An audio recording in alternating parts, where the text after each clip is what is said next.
মাতা ঠাকুরানী স্বামী বিবেকানন্দের দৃষ্টিতে শতরূপে সারদা। এই বই থেকে পাঠ। পরের অংশ। স্বামী সারদানন্দ আরও বলেছেন, শ্রীশ্রীমা স্বামীজির কাজের উদ্দাম আবেগ যেন অনেক সময় রাশ টেনে ধরে নিয়ন্ত্রিত করতেন।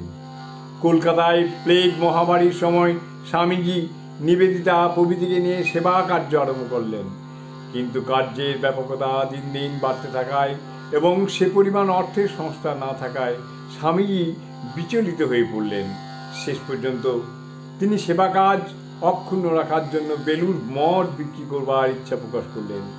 এই কথা শ্রী শ্রী মায়ের কাছে উত্থাপন করায় তিনি তৎক্ষণাৎ বললেন, সে কি বাবা, বেলুর মঠ বিক্রি করবে কি? মঠ স্থাপনায় আমার নামে সংকল্প করেছ এবং ঠাকুরের নামে উৎসর্গ করেছ, তোমার ওসব বিক্রি করবার অধিকারই বা কোথায়? বেলুর মঠ কি একটা সেবা কাজের নিঃশেষ হয়ে যাবে? একটা সেবা কাজেই নিঃশেষ হয়ে যাবে বেলুর মঠ? তার এত কাজ, তার কত কাজ, ঠাকুরের অনন্ত ভাব সারা পৃথিবীতে ছড়িয়ে পড়বে, যুগ যুগ ধরে এইসব চলবে, এইভাবে চলবে।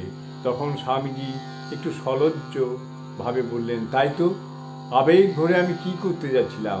সত্যি তো, মঠ বিক্রি করতে আমি পারি না, সে অধিকার আমার নেই।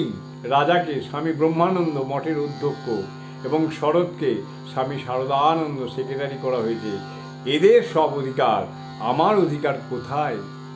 সে কথা যে আমার খেয়ালই ছিল না। জয় মা, জয় মা, জয় মা, জয়।